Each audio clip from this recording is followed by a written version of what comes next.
Morning, everybody. Welcome on this wonderful morning. We have Stanley Henry here from The Attention Seeker, and we are going to be talking about how podcasts are a content hack.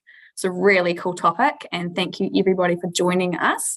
At any point throughout here, you can pop your questions in the chat or comment box, depending on where you are watching this live stream from, and we will get to those throughout. And at the end, just seeing how we go for time. All right, Stanley, I'll hand it over to you. Awesome. All right. Well, thank you so much for having me again. And if I look down, it's because I'm looking at my screen. My camera's up here. I promise I'm paying attention. Welcome, everyone. Thanks for coming along. I appreciate you taking this time. So we're going to talk about podcasts today. I'm going to share my screen. We're going to do a little bit of presentation and a little bit of hands-on live on some tools and things like that and jump into what I was talking about. So bear with me. I'll share my screen and we'll jump straight into it. Right. Okay, so first of all, if I can get this to work. Yeah, there we go. All right.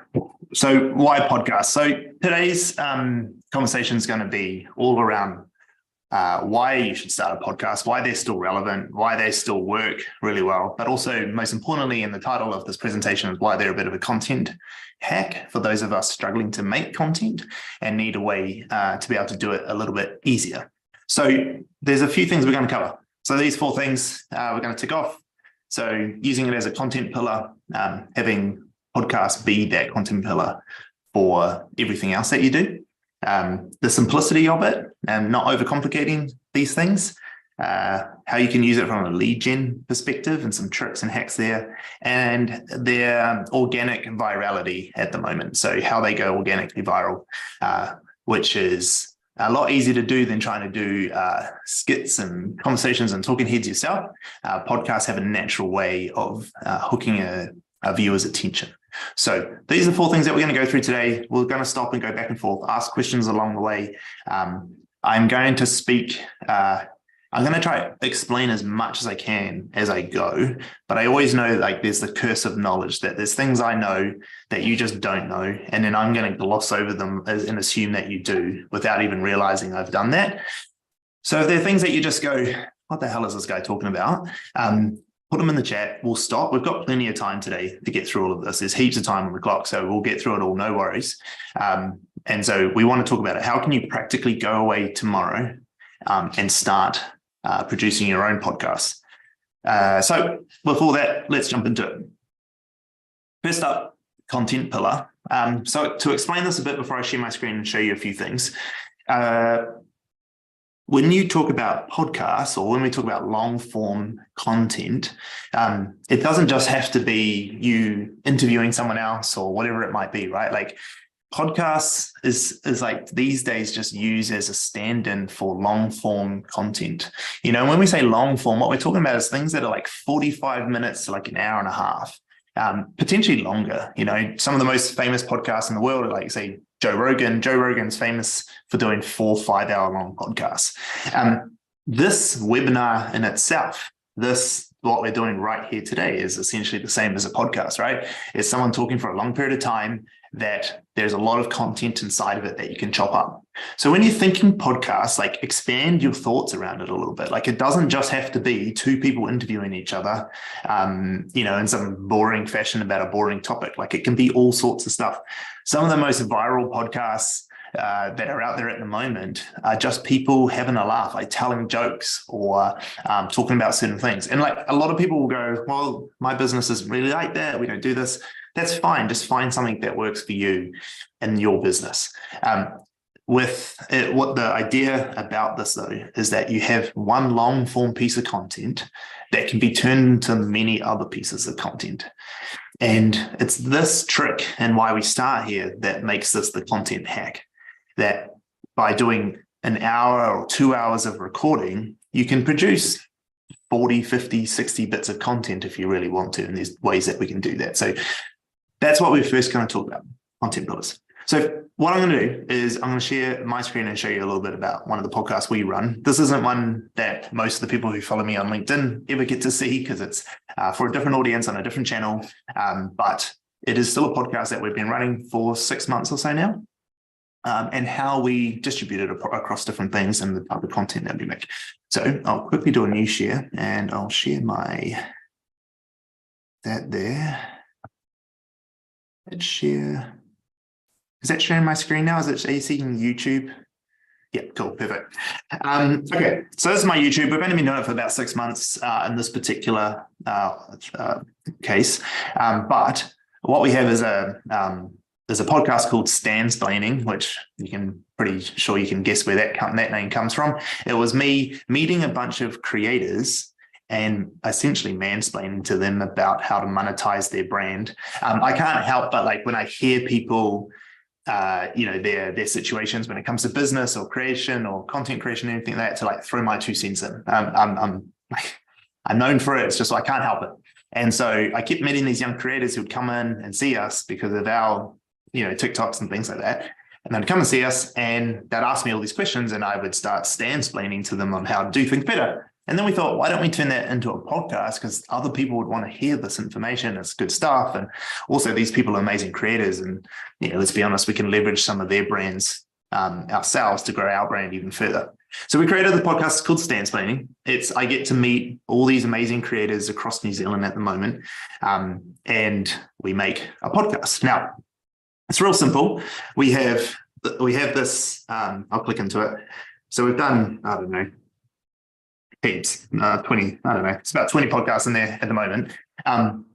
And so we sit down for about an hour and I interview these people on their stories and how they monetize their audience, right? It's a real simple thing. I reach out to these people. I just message them these are some of the biggest creators in New Zealand, things like this. Like Lewis Davis here has got 1 million followers. We just messaged them and said, hey, you want to be on podcasts? A lot of these creators create on their own, but they also are trying to grow their own brands. And so this is an opportunity for them to get out there. For you guys sitting in this thing, you're probably going to be messaging business owners, or you're going to be messaging, other people in your fields, industries and stuff like that. And the same things apply. They are trying to build their brand as well. So they're probably quite likely to say yes. So I just emailed them. I then, we record a podcast with them for over an hour. I won't go into watching it. It's just, we've got a studio, so that helps, but we'll get into the simplicity side later on. But we record it for an hour. And then once we've got this long form podcast, we put that up, but we expect no one to really watch this. We don't really expect a lot of people to watch this long form. It's there, and over time it will grow.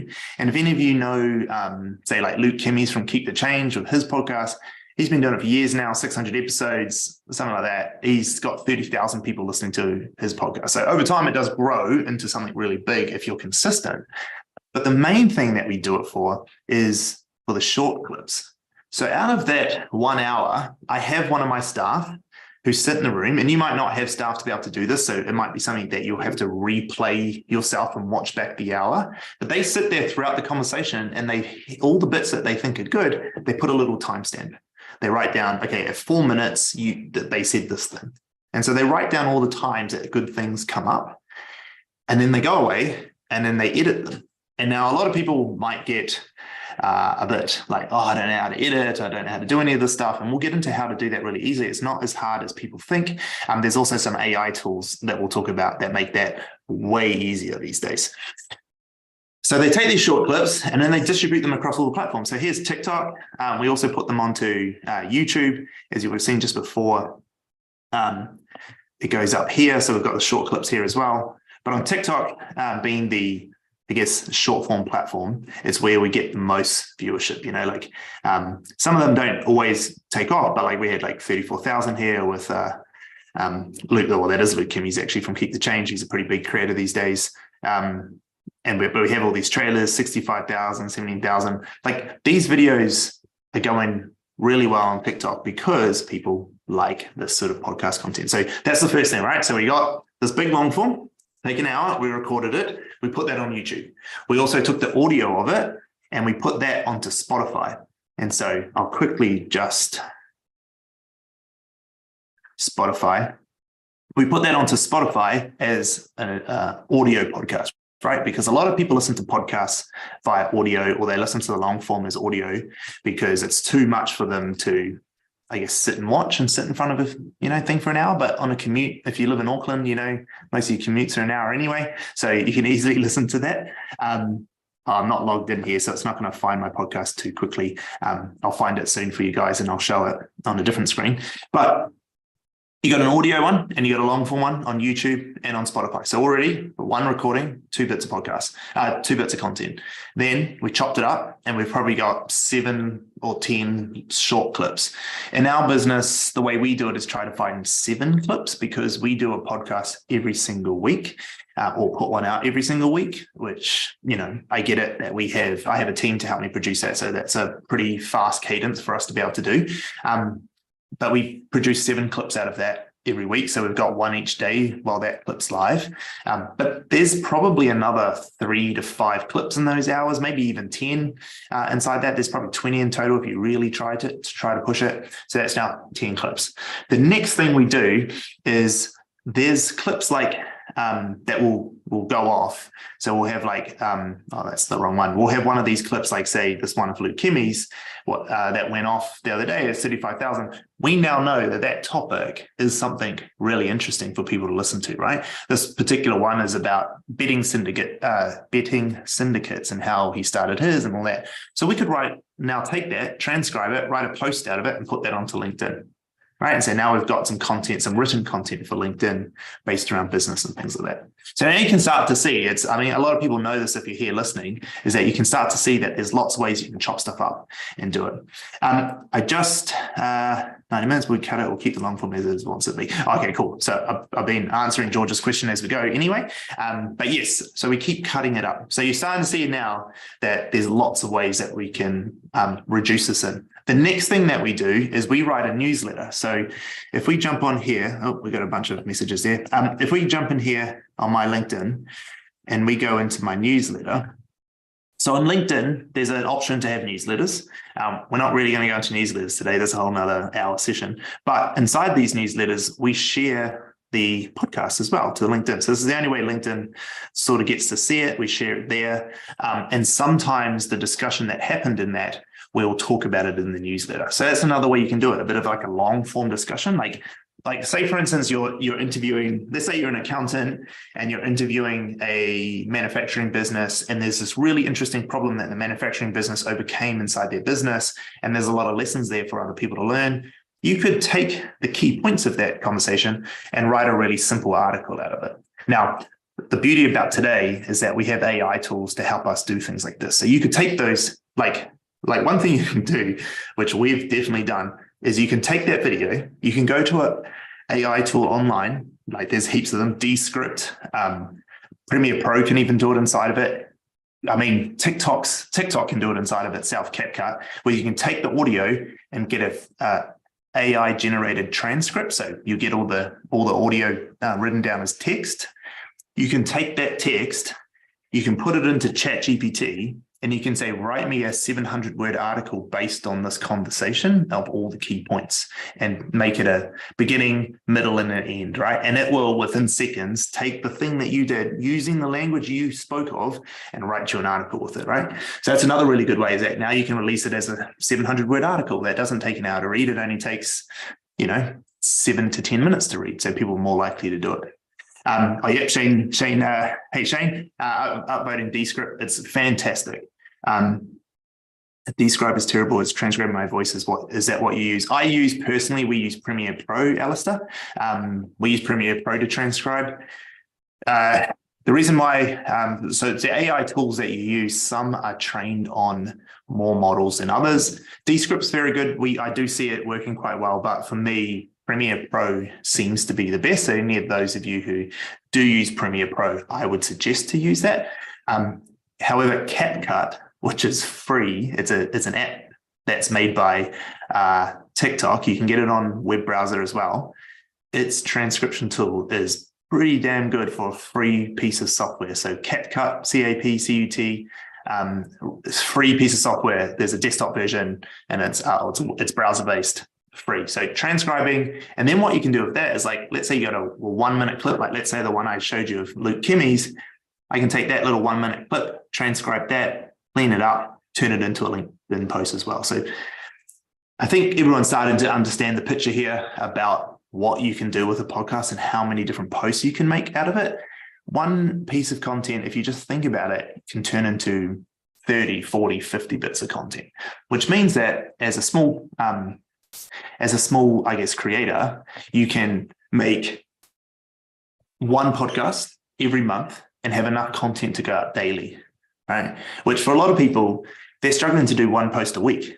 And now you've just been given this thing that you can spend 60 to 90 minutes on upfront and maybe another 4 or 5 hours in terms of post-production. And now you've got this like entire process.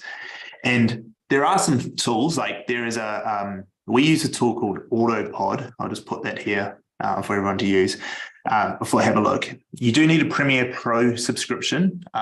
Premiere Pro is not stupidly expensive. I think there's like subscriptions for about $80, $90 a month now, which sounds like a lot, but you've literally got the best editing tools for Premiere Pro, Photoshop, Illustrator, all those sorts of things.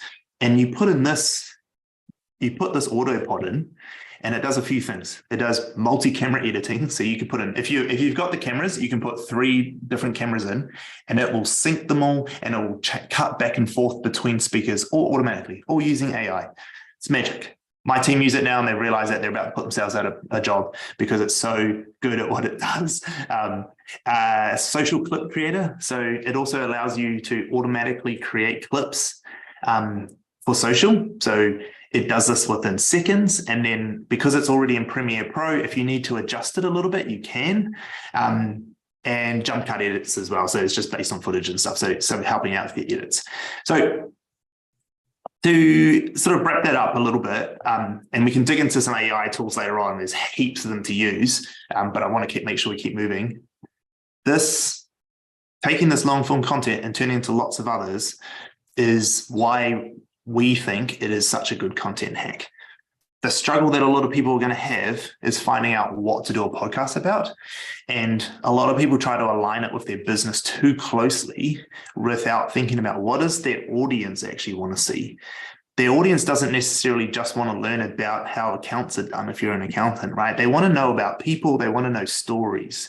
And so we have to get out of our head that like, oh, let's make a business podcast and just talk about business. And for the most part, people don't want to talk about business because like very few people will listen to an hour-long podcast about business, but they will listen to an hour-long podcast about people's struggles through business or their stories about life and things like that if they are business people. And the way I did manage to do a business podcast is I'm talking to famous creators, content creators about their business, just in a real like sly way about talking just about them and how they're growing their brand and what they're doing to monetize and stuff. But actually everything we talk about is business principles, which does 2 things for me as a brand. It elevates my authority in the content creation space as a content creator and become a central figure for content creators in New Zealand. So that's the first hack that I'm trying to do. And the second one is it establishes my authority as someone who knows a lot about business. And so I've taken this concept of making a business podcast that everyone goes off and do, and then they're boring. And then I've done it this other way, which is still achieving the same thing, but I'm getting more people to start to watch it, especially when it comes to the shorts clips. We'll get roughly about 50 to 100,000 people see the shorts every week, which is amazing, right? Like that's enough. That's huge amounts of viewership for us. And we're only 6 months into a podcast, which, as we said before, podcasts take a long time. So that's content pillars, why we should do it. So let's keep moving on. If there's questions, we'll get into them shortly. Because actually the second piece is about simplicity. And so we've already touched on this a little bit, AI, tools like that. There are so many tools that we can use for making podcasts now because everyone does them. They're so easy to, I guess, for AI and other tools to help with. So there's plenty of them out there, and there's a race in the moment to get all the stuff. The first thing I want to talk about with simplicity is that, like, don't overcomplicate the setup. Like, if you're a business who doesn't have, 10 grand, or maybe I say 10 grand, it's probably more like 40 grand to buy all the equipment you need that we have in our studio. Each of our 3 cameras are $7,000 each. And then, the lights and this and that, like, you don't need to do that. This is our business. We sell this to other people. So it makes sense for us to spend the money on that assets. But if you're just doing it for yourself, that would be a stupid investment to make, for this purpose.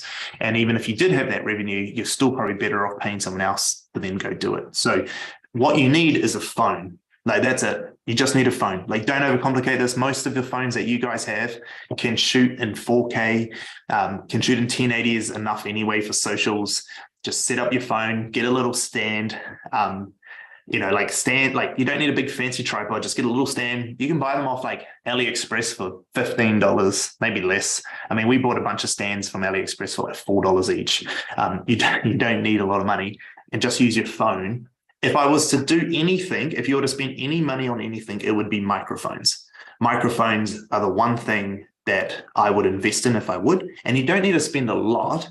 You can go from as low as about $40-50 for a lapel that you can plug into your phones directly, which is good, but there's a distance between you and the phone that has to be maintained, so you're limited that. Or for about $300-400 these days, which is still a little bit of money, but it's not huge, is you can get a set of wireless mics. Rode Wireless Go do really good ones, which plug into your phone as well, or plug into cameras, whichever way you want to do it. They've got both camera attachments and phone attachments, so you can plug them into the iPhones and Androids. And then they have 2 wireless mics, so you can put one on you and one on the guest.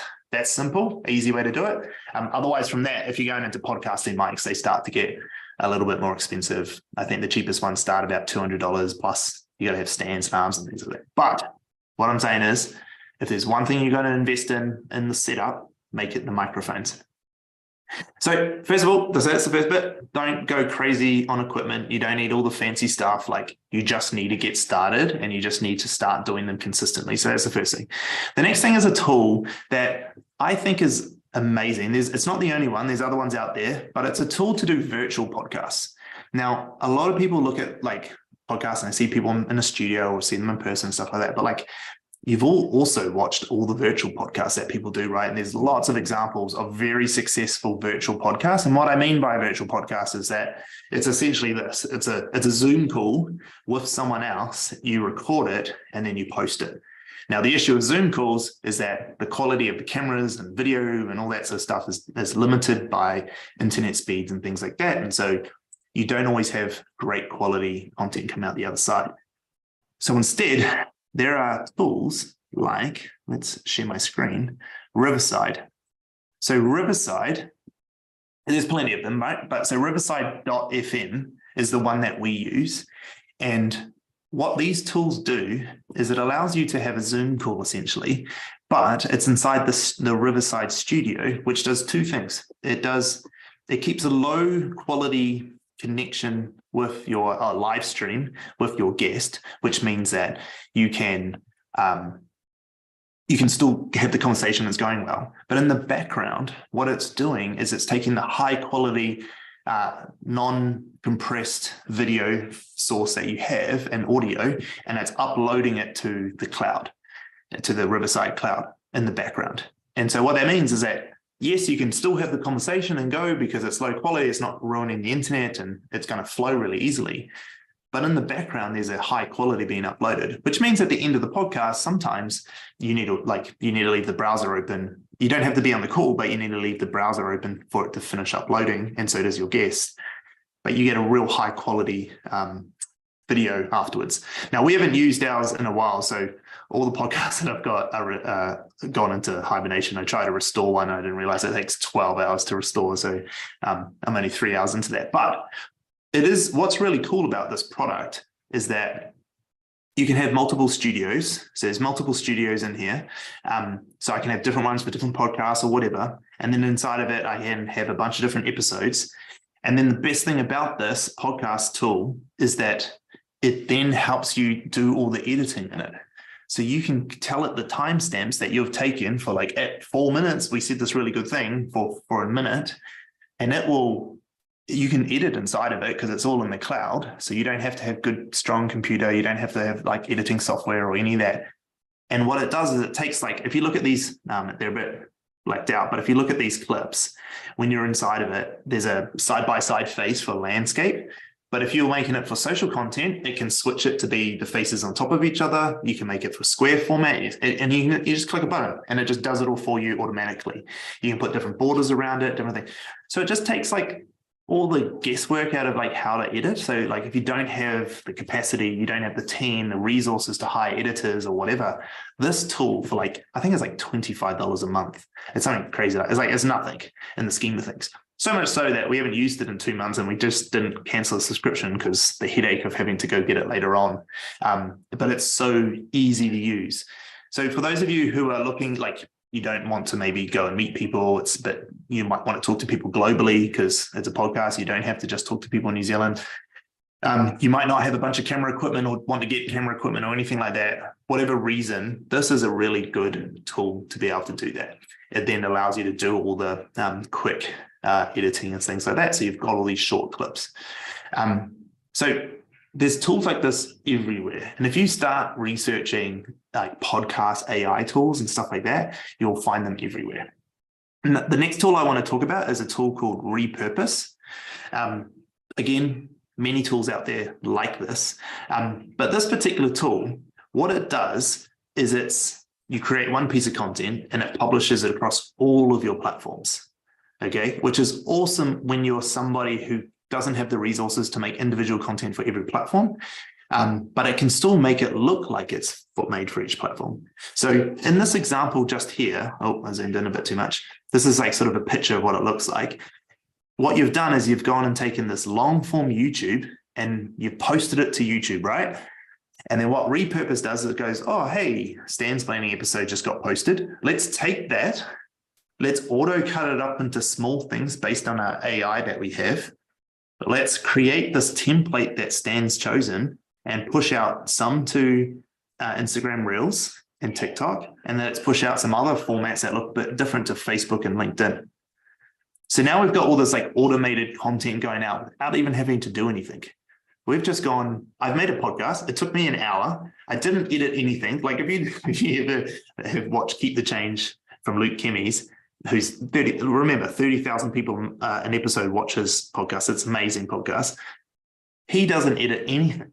He literally like does the podcast, takes the SD card, throws it to his office manager and says, hey, can you just straight upload it?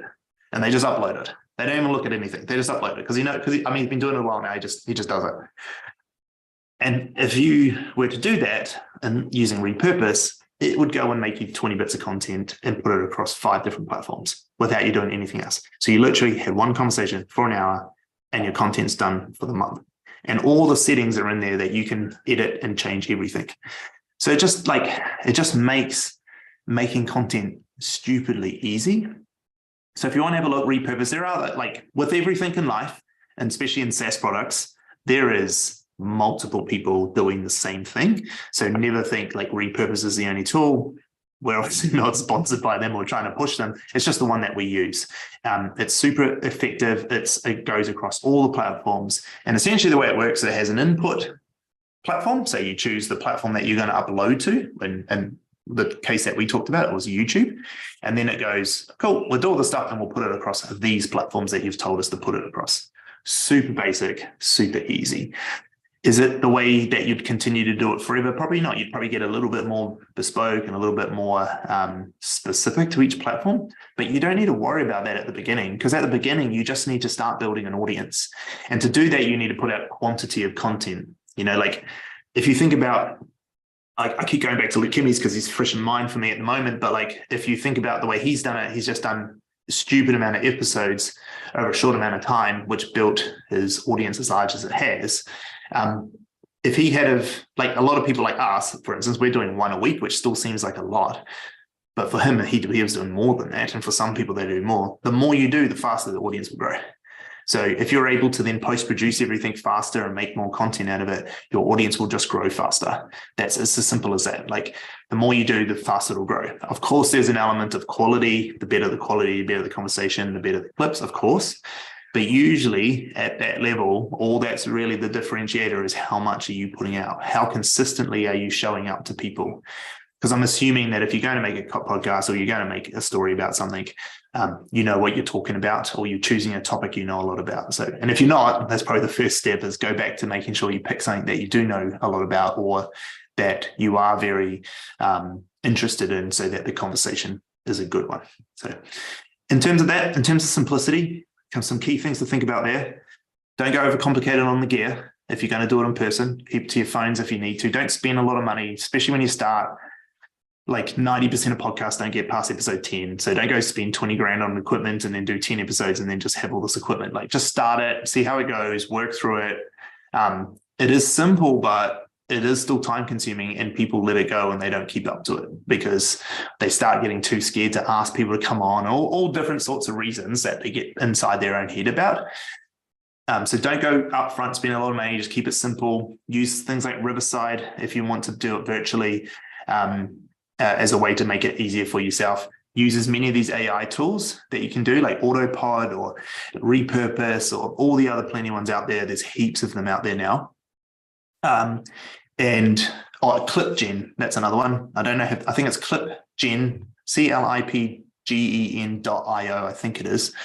That's another one that's really good. It's a little bit more expensive, but it's very good at what it does. It charges you per video, like I think it's like £4 or £5. So it's a UK company per video that it clips for you. So it lets you see them all. Any that you like, you buy it, you download it, and it charges you per line.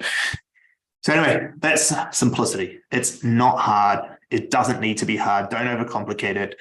Done is better than perfect. Just get it going, and trust me, you'll find that the actual production and post-production of it is the easy part. The thing that will hold you back is getting guests on. If you're doing a guest podcast, it's the coordination of guests, because like people are busy and it's hard to get them. So what I would suggest is ask 100 people. Don't just ask 4 and hope that all come on. Ask 100 and just have a wait list. That's like us. Like we have a wait list for our explaining podcast now. The next time someone can book into our podcast is 8th of January. Like we're that far ahead of ourselves. And look, some people will drop off and that's fine, and we'll just fill those spots, but it's better to be booked that far in advance than it is to always be struggling to find people every day. So simplicity, I hope that helps for some people, gives you some ideas. It's not obviously an exhaustive list, but it at least gets you started to realize that you don't need to be Joe Rogan to start this today. The next piece is lead gen. Now, for a lot of people here, you're probably wanting to make content because you want some business out of it, right? Of course, we're not naive. Like everyone wants to grow their business. Like sales is a big part of it, and leads is a big part of it. We all need it. This is why we do it. And if you think about it, especially those of you in the B2B or professional services space, how do we sell? We sell by having a call with someone, a meeting with them. We understand their problems through conversation, and we find a solution for them. And that's how we sell. Now, for those of you who are B2C, there's some other things here, but at least in the B2B and professional services space, that's how we sell a lot of the time, right? Like we meet people who have a problem we can solve, and we show them that solution, and then they buy from us. And we do that through a conversation. Well, what if you just started inviting those people, the target audience, onto your podcast and started having interviews with them, and you started to talk it, and you had a line of questioning that helps you find the problems that they have that you can solve. You're not going to probably pitch live to them on the podcast, but naturally giving you, because you're trying to give so much expertise or things like that throughout it and talking about it, because you want that for the audience and for the content that comes out of it, they're naturally going to say, wow, you really know everything about what it is that I'm suffering with. Should we take this conversation offline? And so it's like a real, easy, low touch, non-threatening way of getting a potential prospect into a room with you to have a conversation. And we use it quite successfully in the past. We've used it. These days, my content creator podcast is a little different, but all the podcasts that I've done previously have all been done because of lead gen. We were trying to grow the business, and we're a small company at the time. And so we used it as a way to go, let's find all the people we want to talk to, invite them in, have the conversation that I usually would in an initial coffee meeting with people, and find out if there's a problem I can solve. And not everyone's just going to come out of the podcast and be like, give me the contract stand, I need to sign it. But 2 things will happen. One, you will find some people, and typical sales averages, 20-30% of people probably would be ready to buy, which is fine because you found a problem you can actually solve and they trust you. Or 2, they're going to get so much advice out of that, walk away, and they're going to talk about you to their networks. And now you've got a bunch of other people who now know about you and what you do. The same way whenever you meet people and give advice and help people. The same reason why I jump on these calls with Digital Boost. There's a bunch of you here who will hear me talk, get a bunch of advice and a knowledge. You'll go away, you'll implement some of it, you'll tell your friends, you tell other people and it spreads the brand of Stanley and the Attention Seeker, right? And I know that because a lot of you will come back and email me later on or message me, which is great. That's exactly why we do it. So none of us are naive to the reason I'm doing this. Like, we all know that by building our brand and talking to people, it helps our business grow. And so the same thing in this case. Now, what I'm going to do here and share is like, I'm not going to spend too long in here because there's a whole nother conversation, but it's just LinkedIn is the place. Like, if you're on LinkedIn and you're trying to find people, I mean, if you're trying to find people for your podcast, LinkedIn's the spot that you want to go to do it, especially in the B2B and professional services space, but also in B2C, if you're trying to find distributors or partners or investors or whatever it might be, this is where you go. So, you know, for instance, if you're trying to find like owners, I mean, this is going to be a pretty basic search. I might just zoom in a little bit. It's going to be a pretty basic search, but I'm going to go, I've just searched in the search bar, owner, and then I'm going to hit people. And that's all I'm going to do. I'm not going to use premium. I'm not going to use sales navigator. There's all these other things you can do, but we're just going to go real basic, low touch, because I just want you to get started. And I'm going to go locations because I want them to come into the studio. So I need them to be in Auckland. And then I'm just going to scroll down here and I'm going to find all these people who are business owners or directors in Auckland. And all I'm going to do is find people who align with what it is that I want to do. And I'm going to send them a message or go comment on their stuff or find a way. Or I might go to all filters and I might go down to wherever it is, industry, and I might say, I only want to talk to people in IT services because we all love an IT podcast, don't we? Is that a thing? I don't know. But here we are, directors, cable technologies, you know, let's see what we got, like IT solutions, like we've just found all these people in the industry. So if we're trying to find particular people who do a particular thing in a particular industry in a particular location, it's all there. Like LinkedIn's there. Like you've already got a list. You don't need to find it anywhere else. Just go ask these people. And it's different to asking them for like, hey, do you want to come do business with me and be real, you know, sort of salesy in that sort of case. These people you're asking, it's a mutual exchange. You're saying to them like, look, I've got this podcast. I want you to be on it. I'm going to give you all the clips as well. So you've got some content too. You can push it on yours, which you definitely want to do because then you can steal their audience. So you definitely want them to put your podcasts and clips on their socials. Why not? So we're going to help you make some content. We're going to put it out there. We're going to have a discussion. We'd love you to be on the podcast. Honestly, like there's two types of people in the world. Those who will just never do a podcast because they don't like being on camera. Fine. Ignore them. The ones who do, great. And they'll say yes if time allows them to do it. So you'll find a bunch of people who are willing. It's not hard. Like whenever we run podcasts for clients and whenever we outreach to find podcast guests, the success rate of getting them on is high. Like 30-40% of the people we outreach and ask to are like, yeah, I'd love to come on the podcast.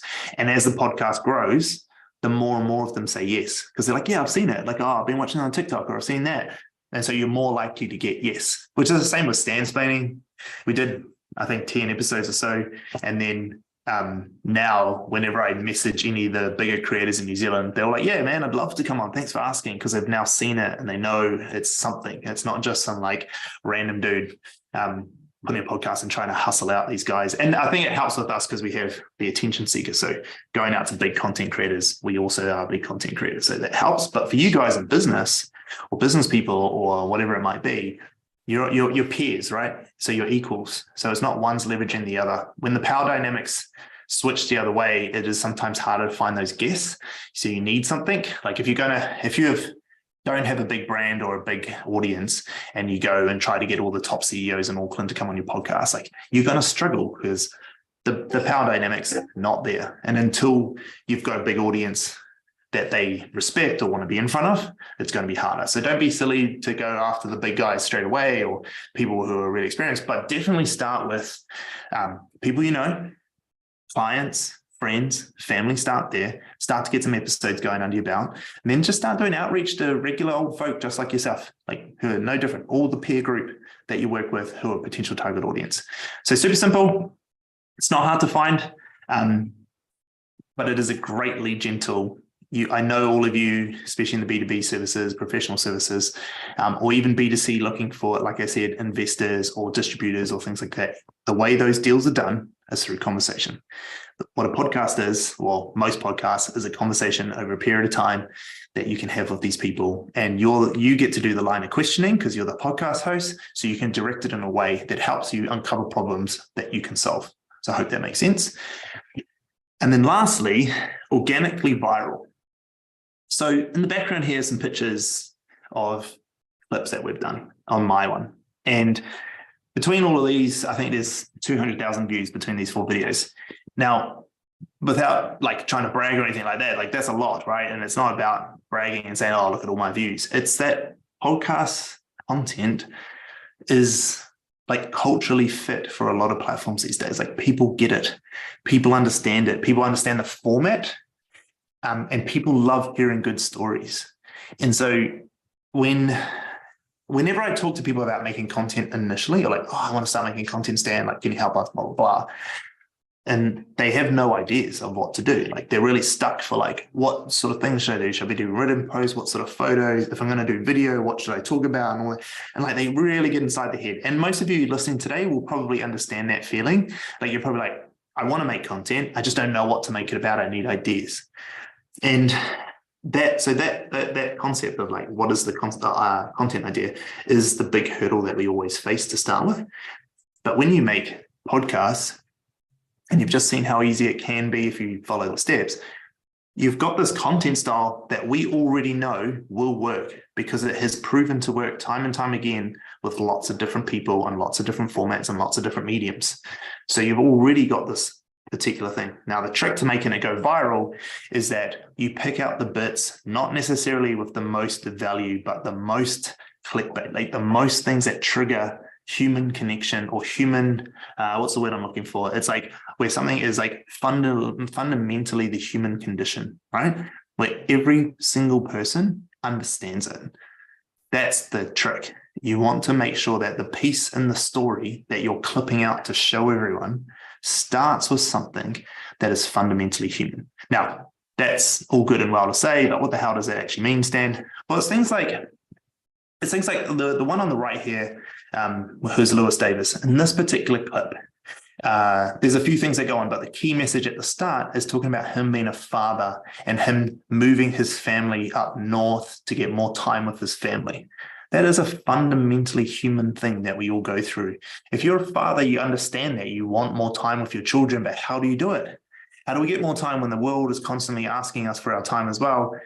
I don't know how. And so you hear this kid, he's only 30, going, well, this is what I did. I gave up my career. I made these sacrifices, but I wasn't stupid about it. I knew that if I did these things, I could make this work.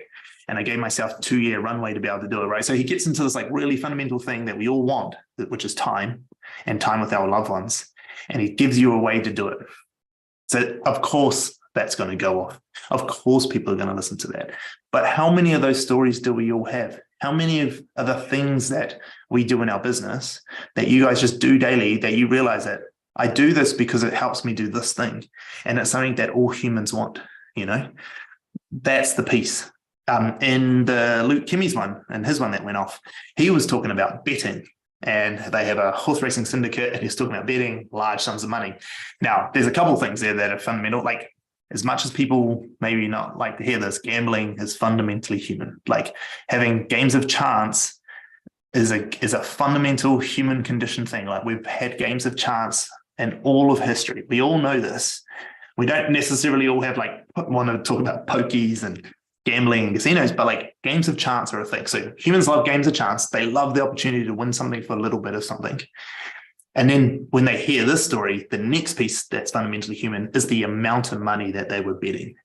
That their syndicate had $1 million going into this, the Karaka Millions to spend on betting. So you have these two extremes of like, we all love games of chance, of the hope of making big out of something small. And whether that's right or wrong, that's what we do. And the other side is money. Like we love this concept of money and wealth. And for most of us, $1 million is a stupid amount of money that is like crazy to think that, Luke took it to the tracks and bet it on horses. Like that's a crazy thing for us to think, for most of us to just go, hey, tens of thousands of people just gave me $1 million and I'm just going to try my luck at turning it into $2 million. And the funniest bit about that story is that this is the first year that they didn't make money and they lost half of it. And so that was kind of the funny piece about it, is that, it's betting, it's gambling. So I hope that sort of makes some sense there. Like, you're trying to find these things that are organically, fundamentally human, that everyone can relate to, as opposed to, and so the flip side is things that only your niche will know, only your audience will know. That's not the way to make this sort of content. You need to make it that everyone will understand, but there's a subtext and a sub-layer that your audience will know even further.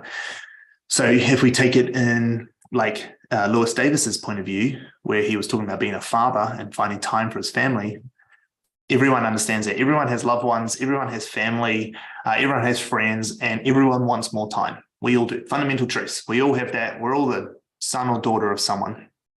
And we all have this need for more time because it's the one resource we can't get back, right? So we all have that.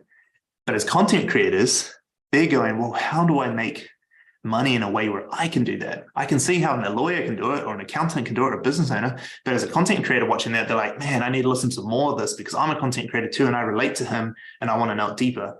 So they take it to the next level and might follow or might comment or might share or might whatever. So that's great because my target audience knows that and they'll dig in further.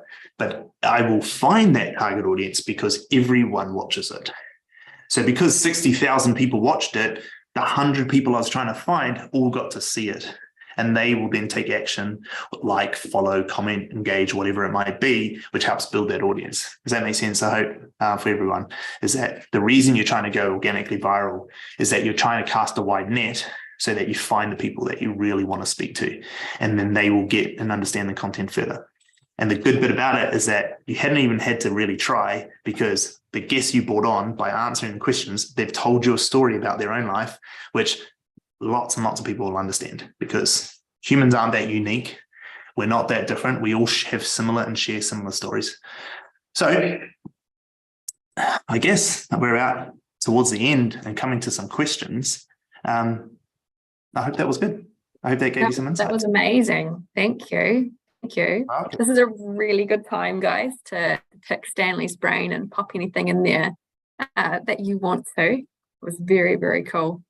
I had a question. What do you, we were talking obviously about podcasts and doing the videos with them, but how do you feel about platforms like Spotify and podcasting onto that kind of platform, was my question. Oh, yeah, I think Spotify is fantastic. I mean, I love the amount of investment that Spotify is putting into podcasts.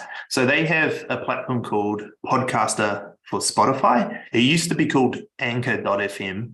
And if you go to that, you'll still be taken there. But it's called Podcaster for Spotify.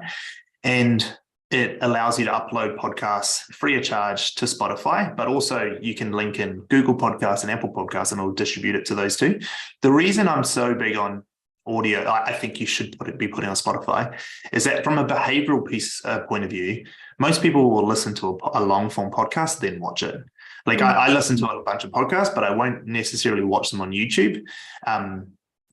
So actually what I'm really doing is creating an audio podcast that I repurpose to YouTube is really what I'm doing. But if from a long form perspective, but actually what I'm really doing is I'm creating short form clips. That's what I really want out of it. I want the short form clips because that's what people will watch, because, attention spans, like, they're not very long these days. So if we can get a minute to people and it's a good clips, and if they really resonate with them, like I said, with Lewis Davis, those creators will then go off and watch the full length clip. Oh, thank you. Oh, I've just seen a question come through from Pete. Can you see? Yeah. Been hit or miss. Yeah, of course, Pete.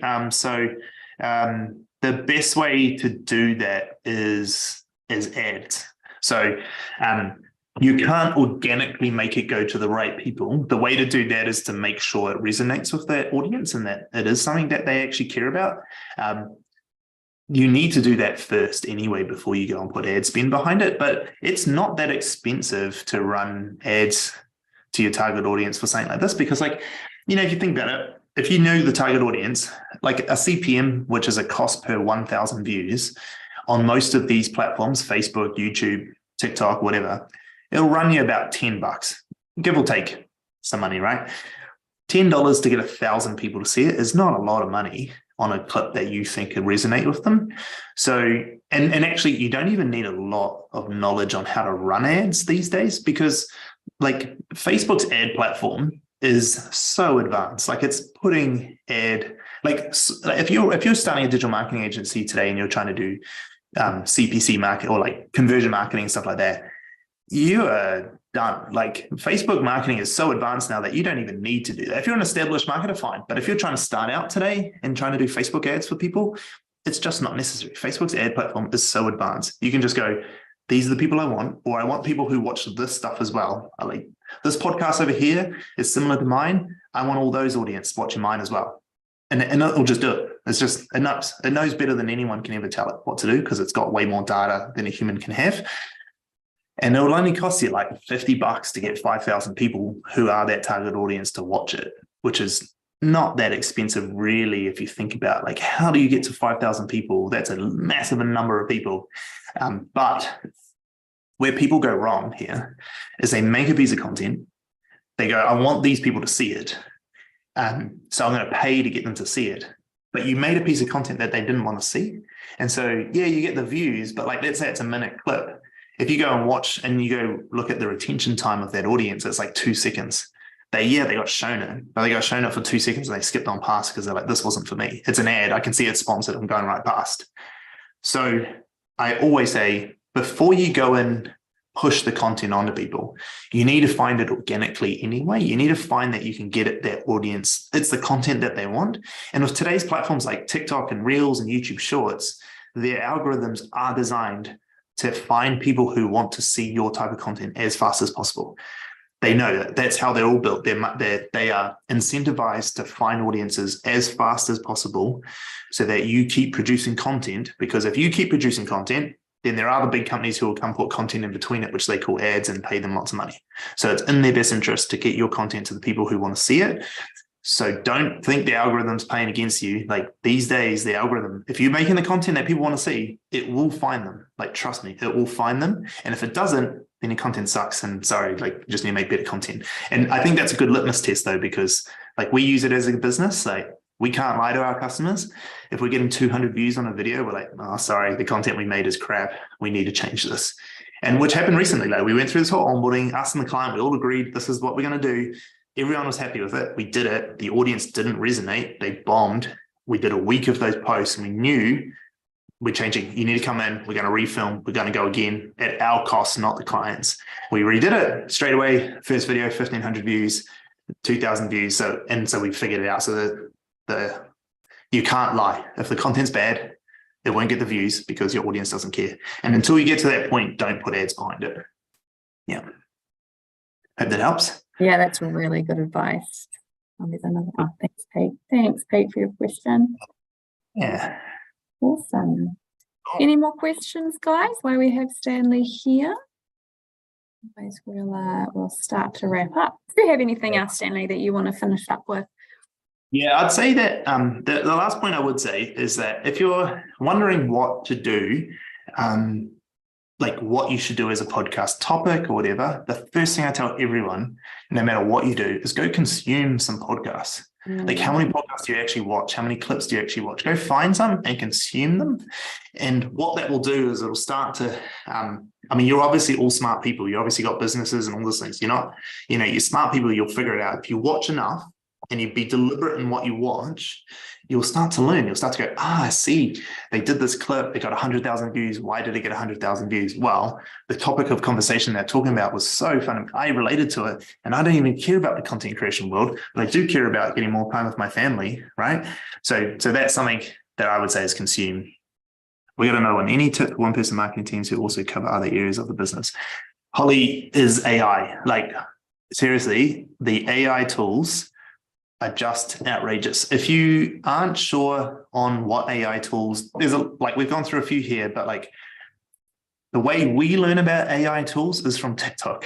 I laugh when I say it, but honestly, it's from TikTok. Like if you, like what you do is you go onto TikTok and you search AI podcast tools, and it doesn't have to be TikTok, it can be YouTube, it can be whatever. We just particularly use TikTok because the videos I think are better there.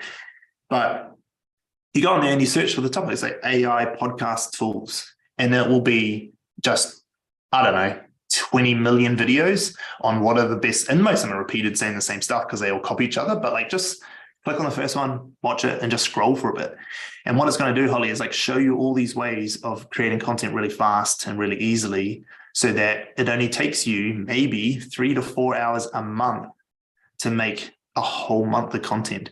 And honestly, like if you don't have that much time, then like you, like, to be honest, like you're wanting your cake and eat it too, right? Like it's a bit like sometimes at that stage, like without being harsh, like you just got to suck it up. Like if you don't have the resources to buy, like you just got to put in that effort. But I think like 3 or 4 hours is not a lot of work. Like when you're thinking about putting out 20, 30 pieces of content, like that's like anyone here who makes content, like 3 or 4 hours to make a month worth of content is a bloody good return on investment. So you're just going to muscle up and try to get it done. You can get it faster, but for most people, it's going to be 3 or 4 hours. There's going to be a learning curve. So in the first few months, it might be a bit longer because there's a learning curve to learn how to do this and get it efficiently. But again, to my point previous to that question, is go consume. Like everything I've told you, I didn't invent. I didn't invent this. Like, of course I didn't. I'm not that smart. I just watched a bunch of other people who did it and I learned from them and I absorbed what was working for us and what works for others of our clients and things like that. I took the best and I left the rest to go. And I was able to turn it into a workflow that works for me. So I hope that helps. I think it's not a lot to ask for to do 3 or 4 hours of work to get a month of content, but you will have to try figure out those AI tools that work for you. Thank you. Thank you, guys. And if anyone has any questions for Stanley or wants to get in touch, I'm just going to pop his website in here for theattentionseeker.com. You can reach him through there. And also, you will be able to rewatch this video as well. And if you get stuck, you can email us at support@digitalboost.co.nz and we can help you out. Thank you so much, Stanley, for today. That was awesome. I thank you, Holly. Very, very informative. And it's quite a whole new world for a lot of people, you know, like especially even as someone who listens to a lot of podcasts, just trying to view it from a marketing point of view is just as a whole new world. So thank you so much. No, you're welcome. I was just gonna say, anyone does reach out, please reach out. I don't mind. Like I might not get back to you straight away, but I will get back to you. Yeah, awesome. And he likes coffee. He likes an excuse to have a coffee, don't you? So awesome. Thank you, guys. Have an amazing rest of your day. Ka kite. See you later.